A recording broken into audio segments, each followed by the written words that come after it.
Hey guys, Dynasty Warrior 6 here again with another Game Finds video. This day is really cool. What happened was I recently got paid today, or yesterday. And what happened was my boss decided to give everyone bonuses as well as our regular checks. So I ended up with a lot of money in a way. And I've been really good about saving and, just being very frugal on a lot of things now. So now I have a good amount of money in my checking and savings account. So with the bonus money, and it was big. I'm not going to go into detail about how much I got or anything like that, but it was definitely large. I can say at least it was over 1,000. So, but anyways, what I'm going to do is I took some money from the bonus money. I took like $300, and I bought some games. Now there is one game in here that I bought previously before the $300 purchase. So I'll do the one that I bought before the $300, and that way it kind of separates the two. So this was one game I picked up, and I've been looking for it for quite a while, and someone had it, and I mentioned it in one of the last videos I did. I got Soy Kid in 5, complete, and I got it for like $58, $59. It is complete though.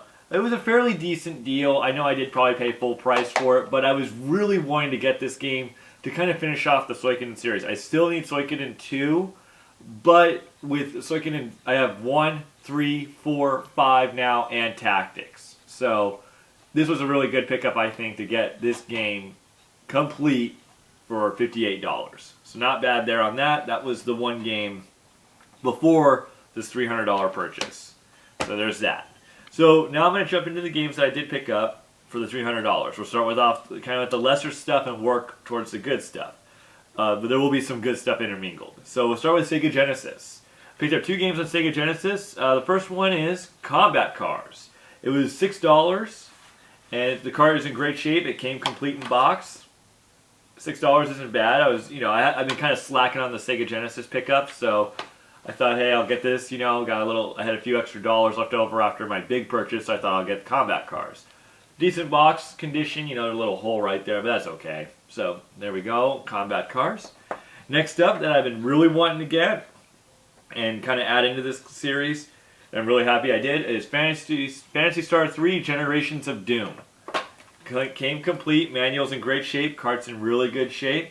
This one was $29 at the store, so happy to add it in. It looks good, and it's got the hang tab too still, which is really nice. I have Fantasy Star 2, now I got 3, all I need now is 4, and then I have all the Fantasy Stars on Sega Genesis. So only a few more to go, or one more to go. And that's it for Sega Genesis. It was only the 2. So next up on PSP, it was one game, $14. It was Final Fantasy Dissidia 12. This is the prequel. If you remember, there was a Dissidia that came out, and you play as all the main heroes from 1 through 10. Well, this came out after that game, and this is a prequel. It takes place like the one before that current one. And Lightning's in this game, Tifa's in this game, Yuna's in this game, the characters from Final Fantasy XII are in this game. It's a good game. Cloud's a bad guy in this game for a while. Titus, not Titus, I call him Titus still, he's a bad guy. It's an interesting game. I always wanted to get it though for Final Fantasy. I like Dissidia, I thought it was a really cool idea. But $14 for that one. Next up is a game I've been hunting for a really long time. Jason can definitely vouch for this one. I'm really happy to add this one in. It was $27, and it was Blade Storm: The 100 Years' War, made by Koei. It is complete. Very nice. I played this game a while back, way back in the day. And the reason why this game... This is basically Kessin 4. It's about the English versus the French, Joan of Arc, the Black Prince, Edward...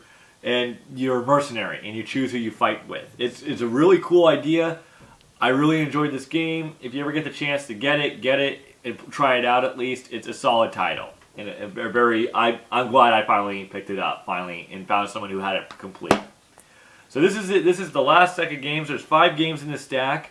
This is kind of what I went for. This is what I kind of went out to get. Jason was helping me out too with it. So this is kind of, good to the best, possibly.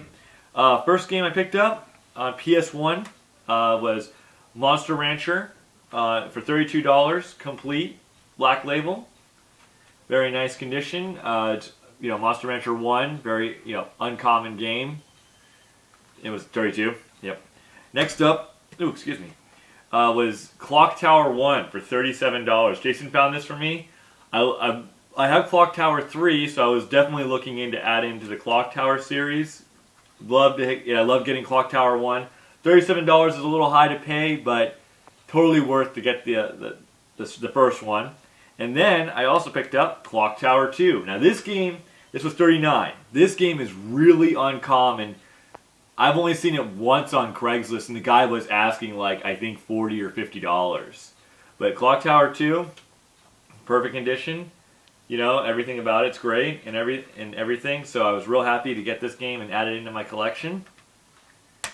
Next up, that was $44, is Brave Fencer Muashi. This was $44. Oh, this thing keeps falling over, but black label, great condition. I have to replace the case a little bit, but the manual's in good shape. And it also came with the Final Fantasy VIII Collector's Edition demo volume thing. Yay, Final Fantasy VIII. Don't care, honestly. But it is complete, and it is black label. And it was $44. So that was cool on that one. And the last game I got, it was $69. $69. Was Tactics Ogre, part of the Ogre Battle series. It is complete. Got the disc, the manual, everything in it right there. There's Ogre Battle Limited Edition right there on that one, on the manual. I was really wanting to add in some. I was going to get a different game, but the problem was I was going to get Shining the Holy Ark on Sega Saturn, but the problem was the manual that they had in that game was only the front page. It wasn't the whole manual. It wasn't actually the game. It was just the little it was just, that was it. So I was going to buy that instead of this, but then when I found that out, I said, okay, never mind, and I went with this game instead, Tactics Ogre. So all of these games for $300. I spent it came to a grand total of $299 even, seriously. So I added in a bunch of really good games. I personally think I had some extra cash, to play with easily, and I decided I'm going to live it up a little bit and just kind of pay the full price, and get some, definite solid titles I've been wanting to add into my collection for a while, especially Tactics Ogre and Soy Kid 5, Clock Tower 2 and 1, and Phantasy Star 3 were all games I've been looking for, and they had them. So I was like, hell yeah. But that was it, guys. So this is a day early. This is going to be, this is Saturday. Usually I do videos on Sundays, but I thought since went out, bought these games, had fun, I thought, why not? Just do it a day early. It's not like it's a hurtful thing. So that was it, guys. So I appreciate you guys tuning in. I know I probably overpaid on some games, but, I got my bonus, and I was happy to just get games, that I haven't been able to find anywhere else for a decent price, other than there. So, but anyways, I thank you guys for tuning in. I'll see you guys later in the week.